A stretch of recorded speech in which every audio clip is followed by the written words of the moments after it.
Hi, it's Deborah Pardes, and welcome back to Swell, the podcast about unconventional wellness. So, imagine you're at the doctor's and you're told that you have HPV, which stands for human papillomavirus. It doesn't matter your gender or your age, you just got told that you have a sexually transmitted disease. Deep breath, right? We're all susceptible. So what's your first thought? Oh my God! Besides that, you want to know everything, right? You want to know what HPV is. How does it manifest? How does it affect my health? Am I sick now or am I going to be sick later? I hear HPV is linked to all kinds of cancer. Am I going to get cancer? Do I have to tell my partner or my partners? Should I go eat a lot of ice cream and just pretend I don't have HPV? Why do I feel so ashamed? All this stuff comes up. We have a swell storyteller today who shared a really intimate journey about how she felt when she contracted HPV and then what she did about it. Her story is unique, it's honest, it's raw. It's what makes Swell so powerful as a platform and as a community. And yeah, this is where I remind you of you and your extraordinary self. Maybe you have a story or a tip for us about something that you do that's alternative, unconventional, unusual, unexpected, that keeps you healthy. Maybe. Visit Swell.Life, and please don't hesitate to go there right now after you listen to this. Not right now, but after you finish this. Don't stop. Keep on listening. Back to HPV. I wanted to talk to one of my favorite and wise and wonderful OBGYNs. Her name is Dr. Sherry Ross. She is so humble and generous and brilliant. So just know that as you listen to this conversation that I had with her, that she is a true rock star in her field. She has 2 books out, and she's got a cool show in the works. Go to Dr. Sherry, that's Dr. Dr. Sherry, SHERRY.com. I'm so grateful she spent the time with us to talk about HPV.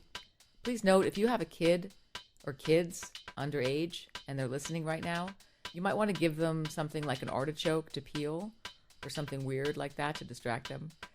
Because yes, we are talking about sex and specific body parts. From your perspective, from a practitioner's perspective, what would you like people to know about HPV out of the gate? Well, HPV is epidemic, and it's the most common, in my opinion, sexually transmitted virus that men and women share. And, you know, I find that people don't understand, and probably the biggest myth that I hear from my patients sexually active is they'll say, well, my partner was tested for STDs and was negative.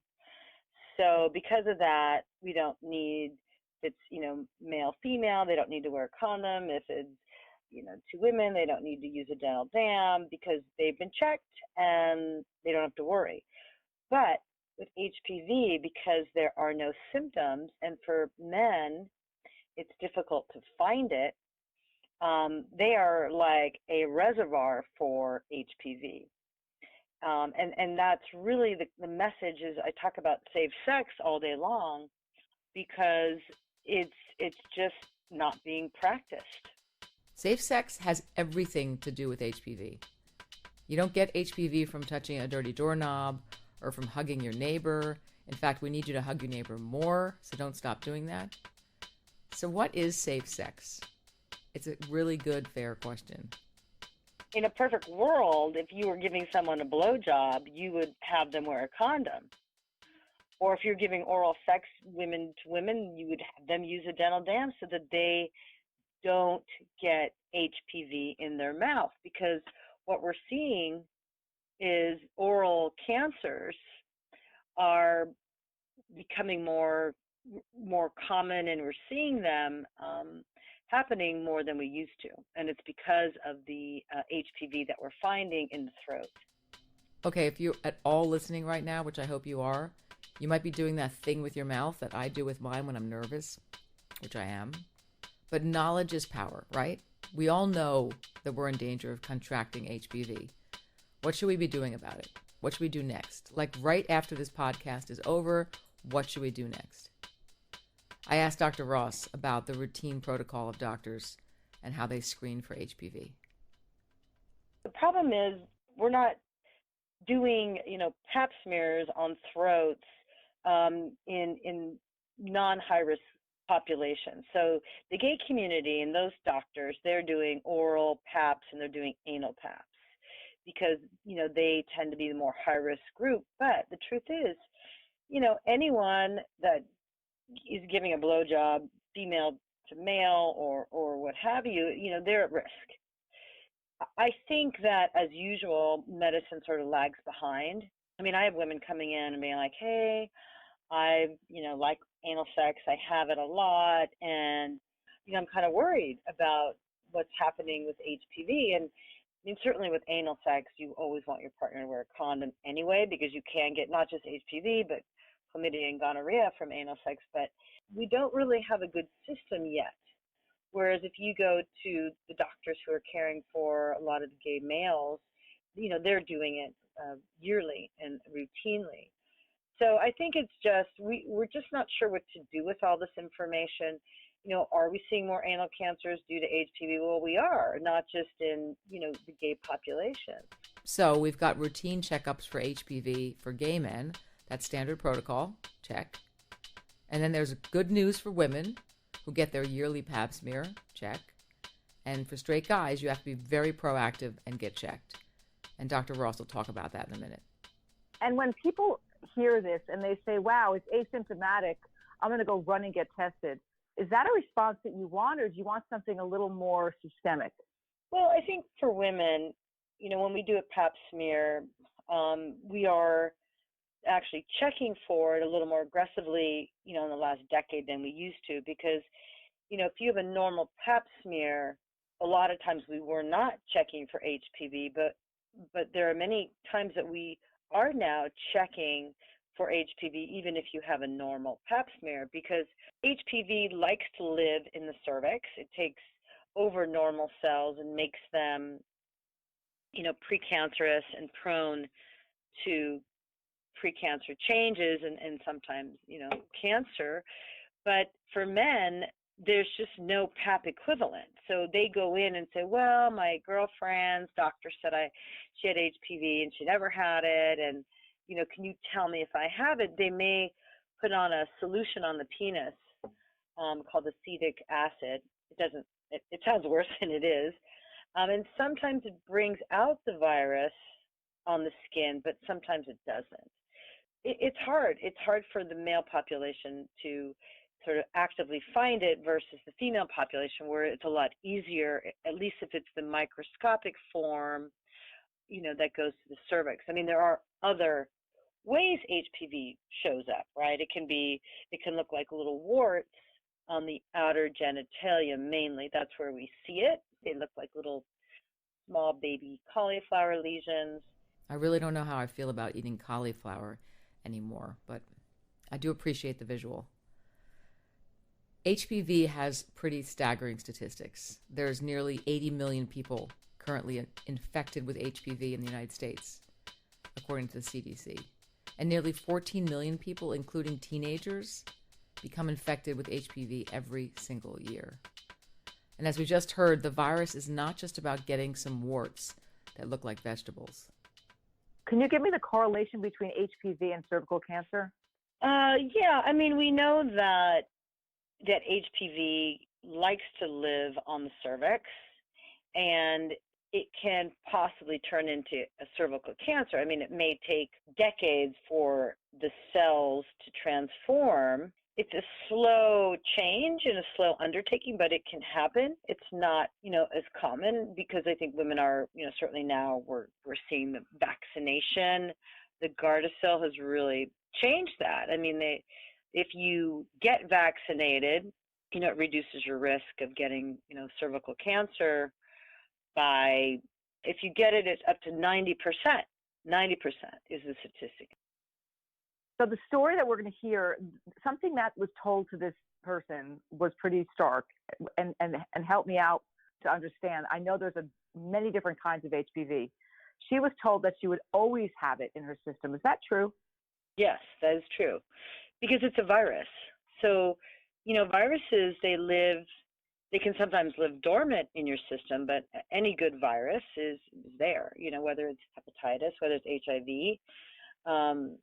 HPV is part of that, where you can carry it, and sometimes it expresses itself.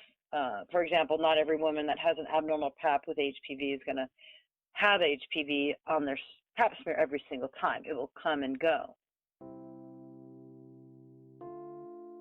So this is a good jumping off point for us to meet our swell storyteller. She takes us on this trip of trauma and faith. I think her approach to wellness is unconventional. It's a testament to the strength of her will. She did not want to get sick and found a way to really turn things around. Here's her story.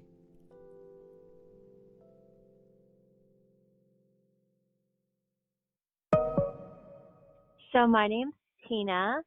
I grew up in the Bay Area, kind of near Santa Cruz in California. I'm currently 42 years old, and I was diagnosed with the high-risk version of HPV, the cancer strain. And I think I was diagnosed around 2005, late 2005. And I did have precancerous cells.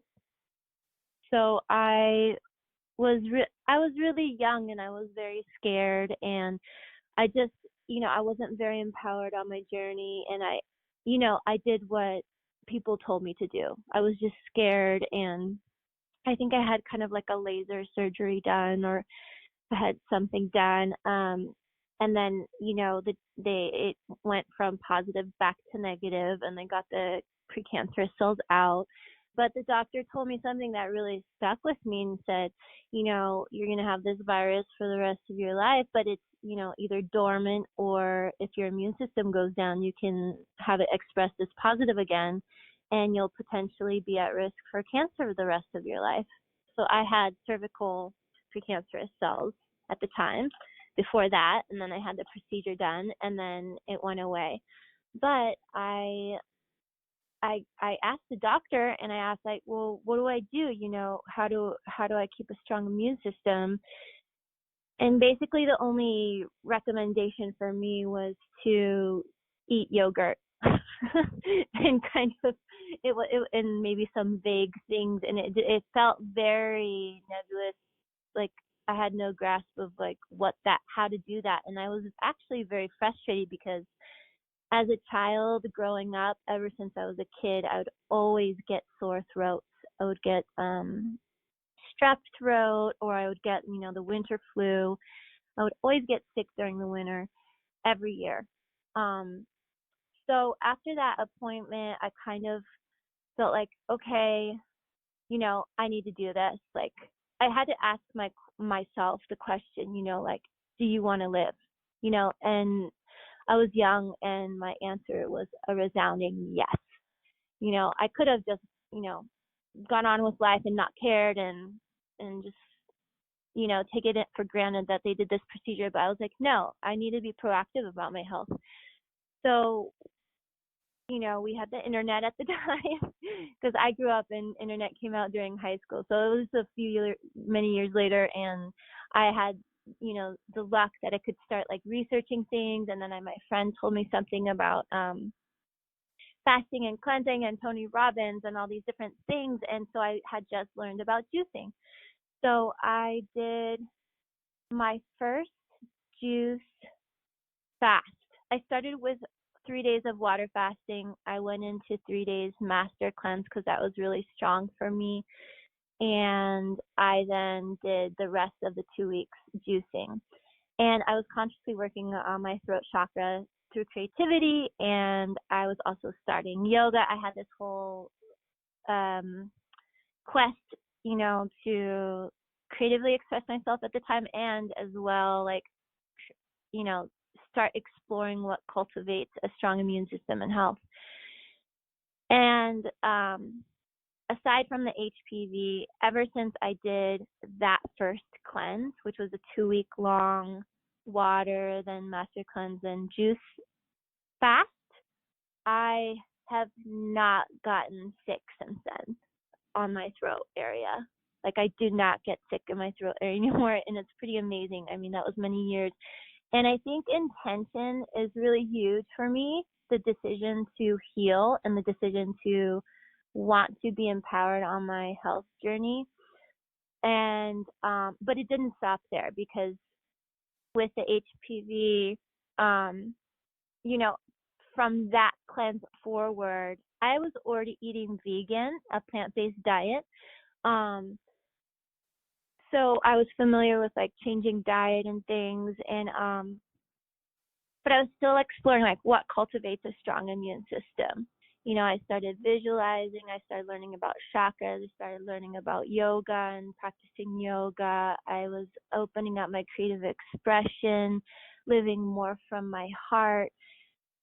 And in this whole process, a few years later, I think around 2009-ish or 8-ish, I started learning from a friend who said, you know, I know a lot of people who have tried the raw vegan path, and it's definitely helped them heal from a lot of ailments, and, you know, it's helped them create a really strong system. And I was like, what? There's people in the world that just eat raw foods? Like, and instead of rejecting it or ridiculing it, I actually was fascinated and intrigued by it. So I really wanted to explore and like look into this. So I ended up, you know, researching, and at the time I had met my first person who was like a raw vegan, and I looked at them like they were aliens. Like, their skin was so shiny, and they were a family, and sometimes they introduced like cooked food, but it was not a large percentage of their diet. They just looked very, like, their eyes were shiny, and they just looked so calm, and you know, I was like, wow, this is possible, like this is a thing. So I started looking on the internet and finding this whole range of people who have used raw veganism, or, you know, a raw vegan diet as a tool towards healing. And I started looking up people's healing testimonials on YouTube. I started looking up, you know, different people. I started learning more about juice feasting, and people who ate raw foods. And so I kept looking at these people, like all these different testimonials and people who were sharing publicly. And I was really inspired, but I also come from a family of medical doctors. And, you know, if I do something, I want to be able to explain it to them. So I ended up researching a lot about it and finding out a lot about, you know, I just saw testimonial after testimonial, and I got to this saturation point. I think I must have studied it for almost half a year, a little bit longer, like just looking at people. And I got to this point, like, I'm so sick of hearing all these people having these amazing benefits and, you know, feeling so well and healing from so many ailments. Like, I have to try this. Like, enough with filling my head with information. Like, I just need to try it. So I decided to do my first two. I decided, okay, this is a big change. Like, I already ate plant-based, but doing that was very not mainstream. So I decided to think about it and be like, okay, what's realistic for me? I think I really want to do it kind of like almost 100% as much as I can, because I really want to feel what it is. I don't want to just start adding it into my diet. I want to test out if there is a difference. And I thought, okay, I can do 2 weeks for me. Like, me personally, knowing myself, I can commit to 2 weeks. I'll try this out. I kind of looked up some recipes and things, and I decided I'm going to have a smoothie. I'm going to have a meal of fruits. I'm going to, you know, use this book from this raw food restaurant I had just learned about called Cafe Gratitude at the time. And then at dinner, I'll have like these really big fat salads. So I did it for 2 weeks, and I felt amazing at the very beginning. So I had to sleep 3 hours less. I had a burst of energy. My skin cleared even more. I just had so much clear energy, and it's not like a caffeinated energy where you get a high and then it's kind of jittery and anxious, and then it has a drop. It's like a sustainable high that's clean without the anxious kind of quivery vibration of like what a coffee would do. It was like a high, clean, strong energy. And so anyway, that marked my me very strongly. And I was like, wow, this is amazing. I want, but it's a big change. And I'm going to try to see if I can get a month, so I kept going. I tried to get 30 days in a row of raw, and then that took me 3 different attempts. So I finally got 30 days. I was like, wow, I feel even good. Like, it just felt really amazing. I had so many benefits. I don't even know if I should go into all of them, but just like sustained energy, feeling my emotions, my mental clarity was strong. I started actually having activations in my body where I could feel my heart center, my chakra center, like get warm and hot. It almost felt like the energy was flowing there really strongly. Like a lot of people complain about feeling cold, but my physical energy felt so much stronger inside and electric, and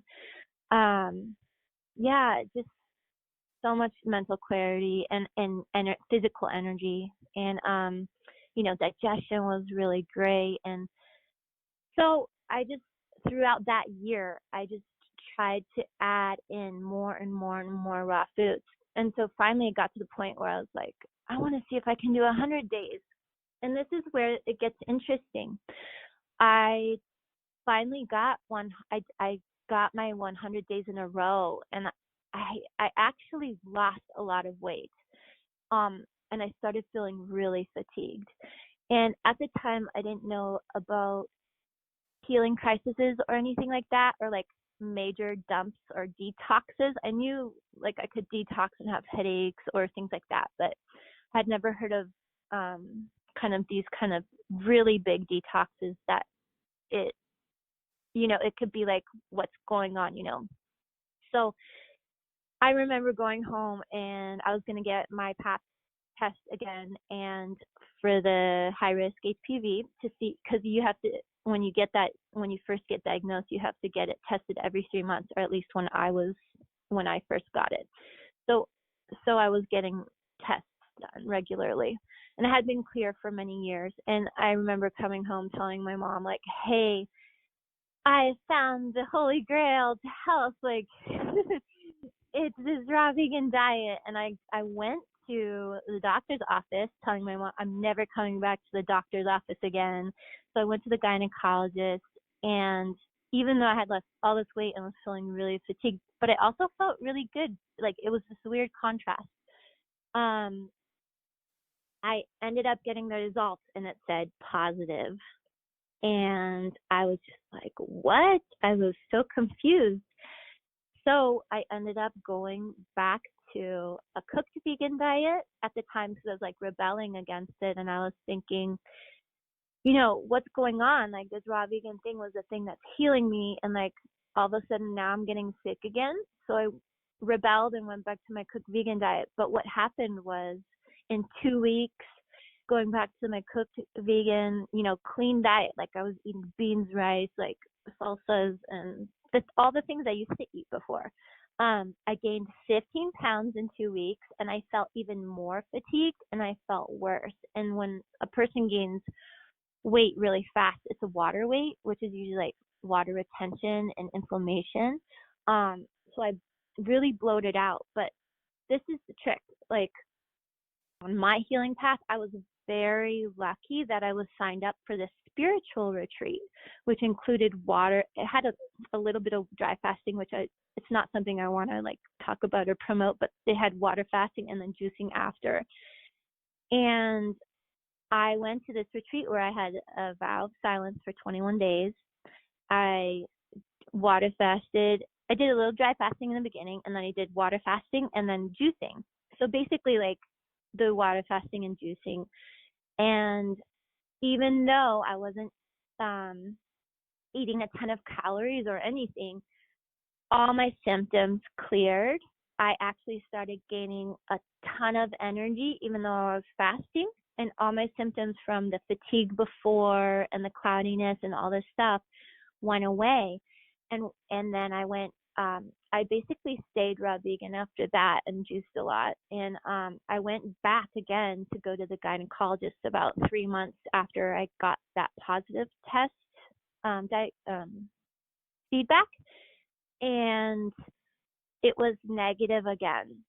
So I really, really was amazed by the power. I mean, it was really a shock for me that that this could happen. And I realized that fasting and raw foods are an amazing combination. And I've talked to other people on their paths too, like people who've had poisoning from vaccines and all these kind of different things. And a lot of people have healed. And they also have gone through healing crises where it seems like, oh, something's going wrong. I'm getting these quote unquote sick symptoms, but really it's just the body trying to get it out. And so it's really important to be able to know oneself, I think for myself, and gauge, and then know if you're really doing something that's quote unquote right or like the positive thing. And then I still, to this day, I'm a high proponent of raw vegan foods. It's a large percentage of my diet, and it's been almost 10 years, and I've been plant-based for over like almost 20 years. It's about 18 years, and I've been plant-based, and that was in 2010 that I did the fast, and my HPV has never come back. I never, and from to this day, like even since that very first juice fast that I did, I don't get the winter flu, and it's been years, like years and years and years. That's since 2006, and it's now 2020. It's funny because I don't feel afraid when people are like, oh, I have the winter bug, like don't hug me or anything.